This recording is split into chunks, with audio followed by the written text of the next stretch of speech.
nilipompigia babake ndio wakanijibu kwa rafiki yako unampigia simu hawezi pokea simu yuko mochari. Nothing of that kind of nature will happen again. The head of state himself has tried to distance his regime from these killings, injuries and abductions, instead conjuring up theories when everyone can see the blood on his hands. A guy who leads from the front, he would already have been arrested by now. We have arrested CI Talam. Hiya guys, welcome back to our YouTube channel. Nasema thanks so extensive kuendelea kusupport hii channel. Guys, without wasting time, William Ruto 2024. William Ruto aliamua kupitisha finance bill.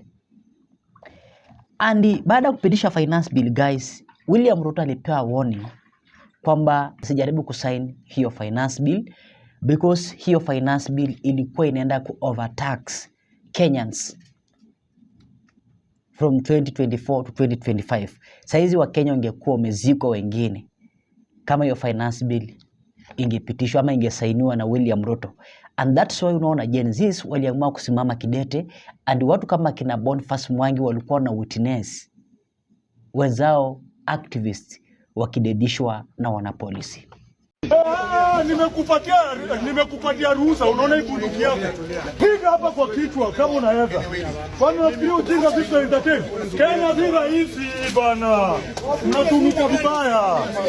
Unataka kutumika vibaya, hiyo hatuwezi kubali. Hakuna wacheni bana. I saw Erickson Mutisia a few minutes before he died. He died on the spot right next to me. What did he do wrong? Humble, soft-spoken. Impossible. No, it's impossible. You know what? Why? I went to some of those funerals. I went to enough funerals to last me a lifetime. The kids who buried him were his Sunday school students. And now after that demonstrations, Gen Zs decided to tell William Ruto to deliver their messages kwamba tunataka hii na hii ifanyike. And Raila Odinga decided to enter inside the broad-based government. After that, Raila Odinga akafail. Raila Odinga kaamua kwenda kinyume na matarajio ya Gen Zs, jinsi ambavyo walikuwa wamempromise. Unaona watu wangu, and Raila Odinga promised Kenyans to make sure ana rectify kila kitu. And now, muda sio mrefu, guys, mambo yakaanza kuchemka. Abduction zikaanza wakati ambapo Gen Zs walianza kufanya nini? Imitate rice, putting rice into the casket, kuchora rice, memes, zikaendelea kutembea kwa mitandao. But now William Ruto, bila kupoteza muda, akaendelea zaidi kufanya mambo ya abduction. Akaendelea kuabduct Gen Zs. But now sasa kufikia saizi mambo yamechemka zaidi, and imefikia mahali ambapo William Ruto it's like amegonga nyoka mkia. Nao nyoka lazima atamuuma. So now William Ruto must go. Wakisema one term tunawaambia nini? Tunawaambia nini? Tunawaambia nini? Ati Kisumu mnawaambiaje?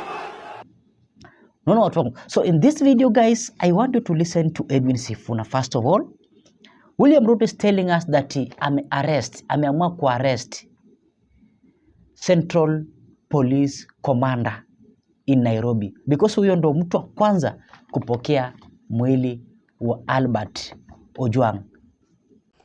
On the arrest, we have arrested 2 police officers, and that is the OCS Central Police Station. CI Talam and the DITO officer, the sentry guard, the person who was in charge of the cell. Nilipata missed call yake around saa 8 na nilikuwa niko mbali na simu. Sasa jioni nilipojaribu kumpigia saa 11 simu yake kawa iko off. Nikapiga mpaka Sunday. Sasa hiyo Sunday nilipompigia babake ndio wakanijibu kwa rafiki yako unampigia simu hawezi pokea simu yuko mochari. Kwa just a guy akule, aenjoy na wenzake. He was a fan of Man U. Mimi ni fan wa Arsenal. So anytime alikuja tulikuwa especially the whole of this season amewachia game hapa hivi. So tulikuwa like, Arsenal ndo anaenda hivyo. So he was just a guy mwenye sielewi kumeenda vipi. I'm a witness of the father struggling to educate the child. The message is this, that Albert wrote, that his worth is death. Hatuwezi pata. And we have really tried. I'm told that his X has been deleted. We are really worried, like, why would they rush to delete his X? Because maybe they know that's where we are going to get the truth. Guys, ni juzi tu William Ruto ameomba msamaha akituambia kwamba wale ambao waliabductiwa wamerejeshwa na wale ambao waliaga dunia basi anaenda kucompensate, hadi jambo kama hilo halitaweza kurudia tena. And after that, Boniface Mwangi ndo huyu amededishwa. So hii inatuonyesha nini? Inatuonyesha kwamba this kind of the president hafai kuongoza nchi ya Kenya. Unaona watu wangu? Wanatuambia kwamba police officers wawili washakuwa arrested. And now hiyo haitoshi. Wakenya wanadai huyu Eliud Langat aweze kuwa arrested. Without that, then bado maandamano yataendelea kufanyika ama kushuhudiwa hapa nchini Kenya. And guys, kabla tuendelee, ensure ume like video ili kuonyesha kwamba una support hii channel, na nasema thanks so extensive. Zile moments tena guys, mnaenda kuchukua ku like video, acha Mungu aweze kukutetea na kupiganie kwa kila jambo. Kwa hivyo guys, kuna hii speech ya Edwin Sifuna. Edwin Sifuna, hii speech bado itampiga Rais William Ruto. Because unaona mambo ilifanyika wakati ambapo Gen Z walikuwa wanaandamana ili justice iweze kuonekana kwa huyu Albert Ojwang. Government itself waliamua kufanya mambo ya kusponsor vijana, some of the youths, ili wafanye nini? Waweze kuwasha magari, old vehicles, waweze kudamage gari kaa hizo, kuwasha moto, kufanya nini and so on. Unaona watu wangu, hiyo ni serikali yenyewe. And his speech ya Edwin Sifuna bado inaendelea kupiga William Samoei Arap Ruto. And guys, don't forget, even George Natembea pia aliendelea kuonya serikali ya William Ruto kwamba hakuna mtu ako beyond mwingine, sisi wote tunatoshana. Unaona watu wangu, and power is temporary. Sikiza. Hakuna mtu Kenya hii ambaye ako juu ya sheria. We are all below the law. Si ndio? Lazima sheria ambayo inafuata mdogo ifuate pia nani? Mkubwa. Na rais wetu, wacha watoto wetu waongee. Wacha wakazi wa Kenya waongee. Mambo ya kufinya watu kuongea ilikwisha wakati wa Moi na haitawahi kurudi. Hata mkiwa watu wangapi, watu wataongea tu. Ama namna gani? Na nyinyi msiogope kuongea. Ile siku mtawacha kuongea, ndio serikali ya kimla itakuwa imefika katika taifa la Kenya. We must speak. Tumeelewana? Ile mimi wanawaambia hata wakilishika waende wanifunge. Mimi niliwaambia nikipea nao jamani, nawaambia ukweli watakuja kunishika. Si niliwaambia? Bandu beko bakandila baje bako laba rie. Hii maneno mimi naongea iko kama ni mbegu nazika kwenye roho zenu. Maulile. Hembiale mbegu mioyo kenywe. Maana kujikomboa usitegemee mtu mwingine kukomboa, mwenyewe lazima uanze kujikomboa kwanza. So haijalishi kama natembea yako ama natembea hakuna, mabadiliko Kenya lazima itafanya nini? Lazima itakuja. Na mwisho Ezeburi kwa waamuza kale. Zabule kwa mtawe. Kwa Kenya wanaambia hapana, huyu Ruto ni mbaya, enda pole pole atakufanya hivi. Huyu Ruto ni mbaya, afanya hivi. Ruto ni binadamu. Mama namna gani? Ongoing crisis in Kenya. This meeting is happening at a most difficult time for our country. The head of state himself has tried to distance his regime from these killings, injuries and abductions, instead conjuring up theories when everyone can see the blood on his hands. We have the most callous, insensitive and obtuse regime in the history of Kenya. It is no wonder that chants of Ruto must go are ringing out all across our land.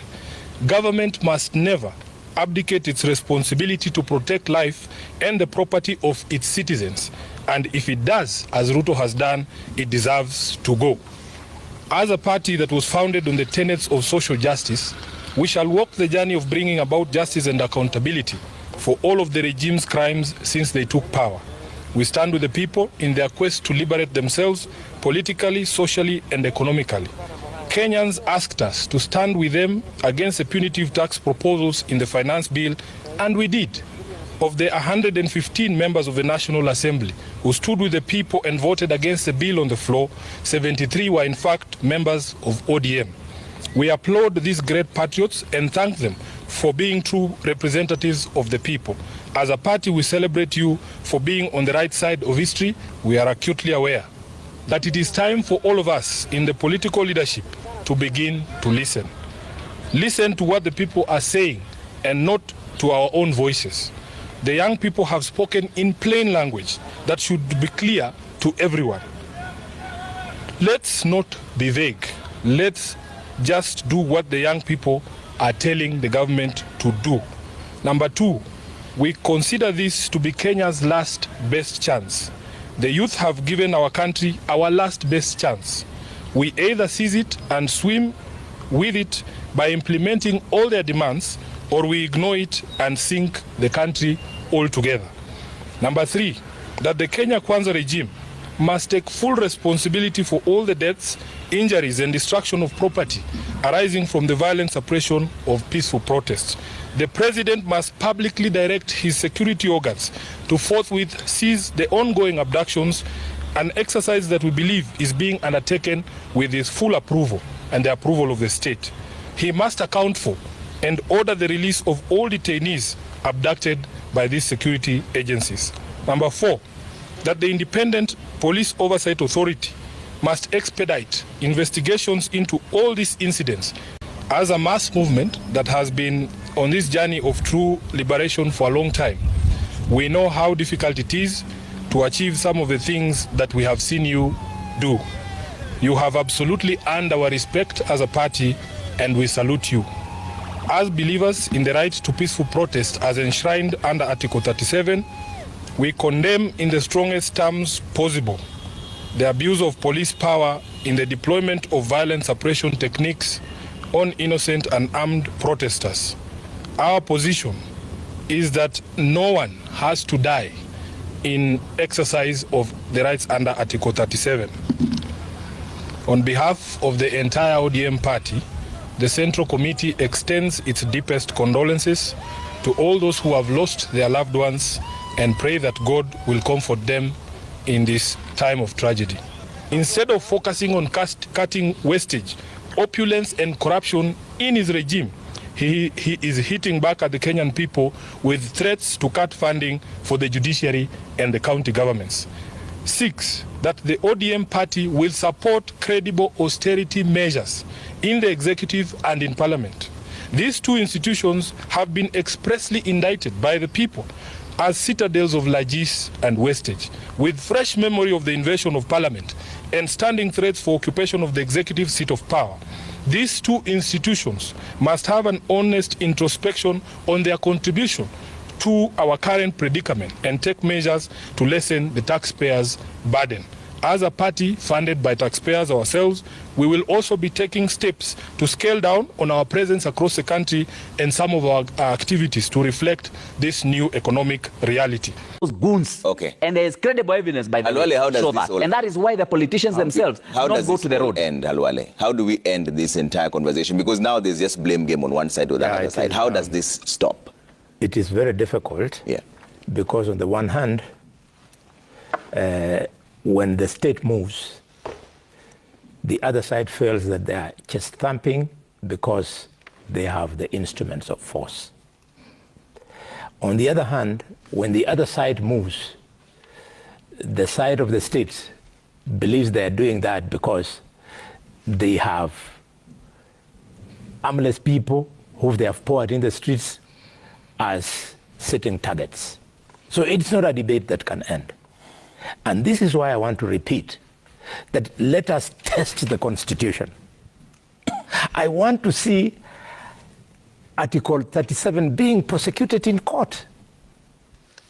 I want to see when we say the people who bear the greatest responsibility, Mother Karua, Kalonzo Musyoka, Eugene Wamalwa, they are now being arraigned in court. You test Article 37 on them. And Sifuna, I'm not keen on issues of arresting. That is drama. We don't want drama. Just like the way they did it in the ICC, and Sifuna, you are a lawyer. They did not come to Nairobi to arrest RUTO and arrest RAILA, Saitoti, and so on. They just gave them a day in court. I would like these people who are responsible to be given a day in court so that we test Article 37 once and for all. Sifuna is challenging me that I called them a coward because he was not here. Yeah. I want to repeat. Sifuna and Osotsi are cowards for the following reasons. One, if Sifuna was arrested, Osotsi would have been arrested by... Relax. For how long am I going to teach you? I have been arrested. State facts. For how long am I going to help you? I have been arrested, Khalwale. By now, with all this protraction of what's going on, he would have been arrested, he would have been arraigned in court. In the last round of this demos, when we were NASA, the giants of the struggle, we were arrested, we were arraigned in court. In fact, our cases are still active. Mudama, Johnson, and I. But the cowards, they hide behind so that they then speak about, let's go to court, get a bond for them, I'm a lawyer, and what have you. One, you're cowards. You don't lead from the front. Number two, when it comes to parliament, Osotsi and Sifuna are cowards. They don't face us to debate. They walk out of the house. Instead of sitting there in the house, prosecuting their side of the debate and defeating us. Even if we are going to defeat them because of numbers, let us have their say. And we have our way. Cowards, they ran away from parliament. The biggest test of your cowardice, Sifuna, not Osotsi. You are the Secretary General of ODM. You cannot face RAILA. When we were working with RAILA as NASA, because we are not cowards, we faced him in the eye and we told him, we've come this far, but sir, when it comes to you taking an illegal oath, we disagree. We disagreed with RAILA. And do you know why Osotsi? Not Osotsi. Osotsi is okay. Why Sifuna cannot face RAILA? Because Sifuna is not electable. Sifuna is a beneficiary of ethnic mobilization in Nairobi. Sifuna was not being elected as Sifuna, but because RAILA was mobilizing the Luhya community in Nairobi, they had to put there a name. But left on his own in Bungoma, he was defeated 3 times. He is not electable. So Sifuna, with due respect, when you want to talk about balls, don't talk about balls of a cockerel. Talk about the balls of a man. Okay. Let Sifuna respond. First of all, you know, like for me as SG of ODM, as the Senator of Nairobi, I don't need to defend anything. I think my record is out there in public. This is not the first demonstration that we have led. Kenyans know. In fact, this jacket is a very famous jacket, other than the T-shirt that the police went with. I have led from the front. And we don't go out there to be arrested because we don't go out to break the law. I personally understand the bounds of Article 37. Khalwale doesn't know that, in fact, Article 37 has already been litigated in court, and the courts have pronounced the bounds of Article 37. All these small things that he throws around, how many years am I, Khalwale? Does he know? I am the age of some of his children. I cannot have run in 3 elections. How? Unless I started running when I was 17. Number two, in Nairobi, when the votes were finally counted and announced, Edwin Sifuna received the highest number of votes. I got more votes than Sakaja. I got more votes than RUTO. That should tell him something. You cannot call somebody who is in Senate with you unelectable. Number three, I actually have been arrested. I was arrested in Kiambu in the first last round of maandamano, and you don't understand how people end up arraigned in court, because there's somebody called the office of a prosecutor who has to weigh the evidence that has been presented against you and make a decision whether that case is sustainable. The DPP made that decision. It was not Sifuna. I am not the DPP. He made the decision that there was no evidence to link me to the violence that you are accusing me when you arrested me to go to Kiambu. But Trevor, we have said a few things. That number one, we are no longer going to explain ourselves. We don't have that luxury anymore, because it's like talking to a stone. Somebody here says, oh, your MP was absent during the vote. Talk about the vote you took yourself, Kagushia, because that was a positive step you took to impose a pain on your people. I can assure you, Kagushwa, that if you went to your own constituency right now, your people don't support the decision that you took, because they have told us that they are unhappy with the extra taxation that was taken. Even if all our members were present, and we have seen it even in the Senate, Trevor, I was not elected to convince people to do the right thing. The right thing should come to you as a matter of course. Nobody is there to persuade Khalwale to vote for extra allocation of money to Kakamega County. When the bill comes, Trevor, can you imagine what these people are saying? A bill has come, you are a senator, you are elected to do only one job, to get extra money for your county. Our own committee in Senate has said, let us give counties 407 billion shillings. Ati Sifuna is expected to be there on the floor to convince Khalwale to add money to his own county of Kakamega. That money is not coming to Sifuna. Khalwale votes to deny Kakamega money. Then he comes here to tell people that, oh, Sifuna is a coward. You are the biggest coward. Where is the money? You are the biggest coward, because you cannot, in the face of your the choice between the rights of your own people, Kagushia, and the directive that you have received from State House, you chose to capitulate because you fear William Ruto. Who's the coward here? Number two, Trevor, we have spoken about defacing RAILA. I have said here before that I wish we allowed cameras in ODM meetings, because RAILA has created an environment where people can speak freely. He ran away from the oath of office, the swearing in of RAILA, and is accusing me, who was present, to swear in Baba because we believe Baba won the election, of cowardice. I mean, what logic do these people employ?